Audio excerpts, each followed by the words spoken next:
pada prinsipnya Indonesia, khususnya di Jawa, Sumatera, dan sebagainya ini merupakan hasil pertemuan lempeng Indo-Australia yang bergerak dari selatan atau barat Sumatera ke bawah Sumatera atau bawah selatan dari bawahnya Jawa. Nah, pertemuan-pertemuan lempeng tersebut menyebabkan adanya pergeseran antar lempeng tersebut suatu saat menimbulkan ketegangan dan patah. Pada saat patah itulah timbul adanya getaran atau yang sering kita sebut gempa bumi. Nah, pertanyaan tadi adalah apa yang menyebabkan terjadinya gempa di selatan Jawa? Karena ada pertemuan lempeng tadi untuk selatan Jawa. Contoh gempa yang terjadi di daerah selatan Jawa kemarin ya, di selatan Probolinggo, di selatan Pasuruan, yang kemarin dirasakan sampai di Bali dan sebagainya, itu adalah yang berasal dari selatan Jawa. Termasuk gempa Garut itu juga berasal dari selatan Jawa. Itu adalah pertemuan Eurasia dan pertemuan lempeng samudra dan Eurasia. Nah, sekarang yang dikaitkan dengan gempa Cianjur. Kalau gempa Cianjur merupakan pergerakan cyclic. Jadi adalah aktivitas sesar aktif pada lempeng Eurasia, ya, dengan tipe gerakan sesar geser. Lokasinya di darat masalahnya. Kenapa terjadi kerusakan lebih besar? Karena lokasinya memang di darat di Cianjur itu. Kami kebetulan ke sana, kedalamannya dangkal, kemudian terjadi di darat. Nah, kasus di Cianjur ini apalagi ditunjang dengan lagi musim penghujan.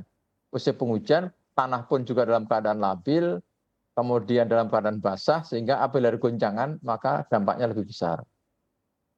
Itu yang dapat saya jelaskan. Terima Baik, Pak kasih. Suko. Baik, Pak Suko. Jadi memang selatan Jawa, terutama di bagian bawah itu memang pertemuan lempeng Indo-Eurasia ya, Indo-Asia, Australia ya Pak ya? Indo-Australia, Indo-Australia. Indo-Australia. Ya, kalau yang dari barat laut sana adalah Eurasia, yang Jawa, Sumatera itu Eurasia, kemudian dari selatan Jawa itu menunjam ke bawah itu dari Indo-Australia. Nah, pertemuan itulah ada pertemuan-pertemuan menyebabkan patahan-patahan di sekitar situ yang menyebabkan adanya aktivitas gempa bumi yang sering kita rasakan selama ini. Itu. Baik, baik Pak. Jadi lebih dalam lagi tentang gempa Cianjur, karena kan gempa Cianjur kemarin menelan begitu banyak korban jiwa. Tadi Anda menyebut mengenai pergerakan sesar ya, dan ada berada di tanah bukan di laut seperti yang terjadi di gempa Jember dan gempa Garut. Apa bedanya Pak sebenarnya perbedaan antara gempa yang disebabkan oleh pergerakan tektonik di bawah laut dan pergerakan yang ada di tanah? Ya, baik. Pertama, terjadinya jelas berbeda. Kalau di laut itu adalah di dalam laut sendiri, di dalamnya, di dalam batuan atau lempeng yang berada di bawah laut di dalam dengan kedalaman tertentu. Nah, kalau di darat itu adalah pertemuan lempeng di daratan. Nah, ini efeknya lebih besar karena apa? Langsung berada di Cianjur itu di pemukiman penduduk yang padat penduduk. Nah, saat yang bersamaan juga musim penghujan.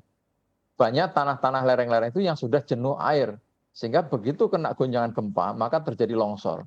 Sehingga beberapa saudara kita menjadi korban. Kemudian di sana itu adalah banyak bangunan memang beberapa yang sudah lapuk. Sehingga begitu ada goncangan, kena hujan dan sebagainya, ini memudahkan untuk terjadi dampak yang lebih besar. Karena pada saat musim penghujan, tanah-tanahnya sudah mulai ikatannya sudah mulai kurang, sehingga apabila ada getaran maka ada pembesaran gelombang, akhirnya dampaknya lebih parah daripada sebelumnya. Tuh. Baik, Nah, baik. kalau di darat kenapa lebih keras? Karena apa? Memang dekat sekali dengan pusat gempa. Semakin dekat dengan pusat gempa dan darat, di daratan, maka dampaknya lebih besar daripada jauh dari sumber gempanya. Dan juga tadi Bapak menyebutkan bahwa gempa Cianjur memang pusatnya ada di penduduk ya, rumah Di penduduk ya Pak daratan, ya, di daratan dan di di daratan, daerah iya di padat daratan. penduduk. Dari penduduk, betul. Kalau misalnya gempanya besar ternyata nggak ada penduduknya, ya nggak berdampak gitu. Ya, Nah, ya. penduduk di Cianjur itu saudara kita sangat berdekatan sekali, kemudian gempanya di darat, sehingga dampaknya lebih besar. Baik Pak, untuk selanjutnya kalau kita lihat juga kan ini dalam kisaran 3 minggu ini saja ada gempa Cianjur, gempa Garut, kemarin gempa di Jember. Kita juga melihat aktivitas vulkanik dari Gunung Semeru juga sangat meningkat. Apakah sebenarnya ini Ya. memang efek dari peningkatan aktivitas tektonik yang terjadi di lempeng Indo-Australia itu, dan apakah gempa yang kemarin terjadi belakangan-belakangan ini juga berkaitan dengan erupsi dari Gunung Semeru? Ya, jadi gini, sebenarnya aktivitas kegempaan itu di selatan Jawa, Barat Sumatera itu tiap hari aktif gempanya. Hanya saja ada beberapa gempa yang tidak dirasakan oleh kita. Alat kita mencatat ratusan bahkan ribuan kali tiap hari terjadi gempa bumi. Ya. Nah, ada beberapa yang dirasakan seperti yang terjadi kemarin di Garut, kemudian ada yang di Jember dan seterusnya, termasuk yang di Cianjur yang di daratan. Nah, sehingga sebenarnya aktivitas ini memang sudah terjadi di Indonesia sudah lama dari dulu. Nah, hanya saat ini kami melihat kita semua sudah mulai menyadari itu. Kalau dulu mungkin penduduknya masih kurang, dampaknya kurang banyak ya. Karena sekarang penduduk kita semakin meningkat, kemudian penghunian juga semakin banyak, sehingga dampaknya kelihatan dan kita sudah menyadari betapa pentingnya bahwa informasi itu gitu. Nah, sehingga masyarakat lebih care lah, lebih sadar gitu. Nah, sekarang kaitannya dengan gunung bagaimana? Kalau gempa-gempa selatan Jawa dan Cianjur yang terjadi kemarin kan jauh sebenarnya. Lokasinya jauh dengan gunung. Tentu saja ini kaitannya sangat kecil lah. Apakah pengaruhnya besar?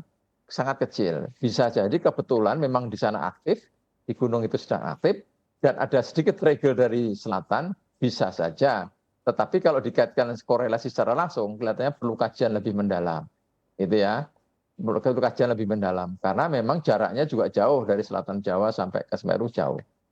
Tapi kalau menghubung-hubungkan ya bisa saja, tapi perlu kajian yang lebih dalam, yang lebih teliti lah gitu.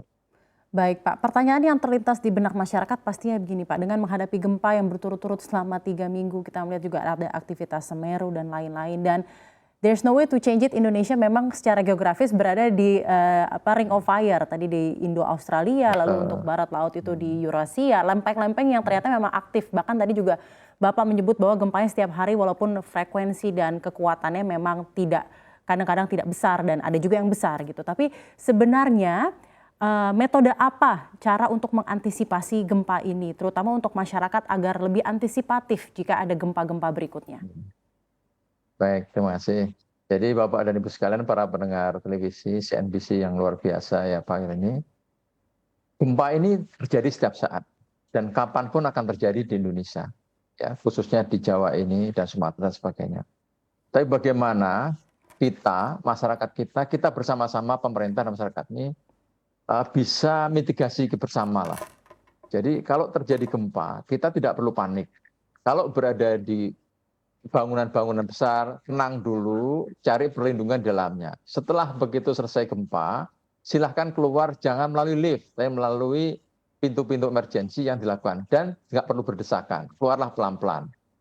Nah, apabila dibangun gedung seperti itu, bagaimana kalau berada di rumah? Kalau berada di rumah, Bapak Ibu sekalian, kiranya berlindunglah di bawah meja misalkan. Setelah itu baru tenang, berhenti gempanya langsung keluar. Jangan langsung berdesakan keluar, tapi pelan-pelan langsung keluar. Menghindar di tengah lapang yang tidak berdekatan dengan lereng. Kalau berdekatan lereng, takutnya nanti ada gempa susulan atau lerengnya menjadi runtuh. Cari tempat yang datar. Nah, setelah semuanya tenang, kembali ke rumahnya masing-masing apabila rumahnya tidak rusak. Kalau rumahnya rusak, sebaiknya jangan dimasuk dulu, takutnya ada gempa-gempa susulan. Jadi setelah terjadi gempa besar seperti contoh Cianjur, itu akan terjadi gempa-gempa susulan setelah itu. Karakteristik gempa dangkal dan di darat, biasanya gempa susulannya terus berlanjut sampai beberapa minggu, walaupun kekuatannya semakin lama semakin kecil. Nah, sehingga masyarakat diperlukan ketenangan dan juga bijaksana, tidak mudah terombang-ambing isu-isu yang tidak bertanggung jawab. Bahkan sekarang lagi beredar video akan terjadi gempa yang besar. Gempa ini belum bisa diperkirakan kapan terjadi dan waktunya. Sehingga masyarakat siap menghadapi itu. Bagaimana kalau di pantai? Begitu terjadi gempa besar, kemudian air surut, masyarakat segera menjauh dari pantai. Nggak usah panik, langsung menjauh atau mencari tempat-tempat ketinggian. Itu jangan malah begitu surut, banyak ikan mencari ikan. Nah, ini tidak boleh. Harus segera menjauh dari pantai. Nah, bagaimana kalau di pantai tahu-tahu tidak mendengar gempa, tahu-tahu surut? Itu juga segera menjauh dari pantai. Itu salah satu mitigasi seperti itu. Terus kami juga menyelenggarakan sekolah lapang gempa kepada Pemda-Pemda di seluruh Indonesia ini, kami melakukan sekolah lapang gempa. Bahkan kami sudah membangun tsunami ready yang barusan saja diakui oleh dunia di Tanjung Benoa, Bali. Dan kami juga mengembangkan di Padang dan hampir seluruh Indonesia nanti akan kita kembangkan kesiapsiagaan masyarakat terhadap bencana gempa dan tsunami.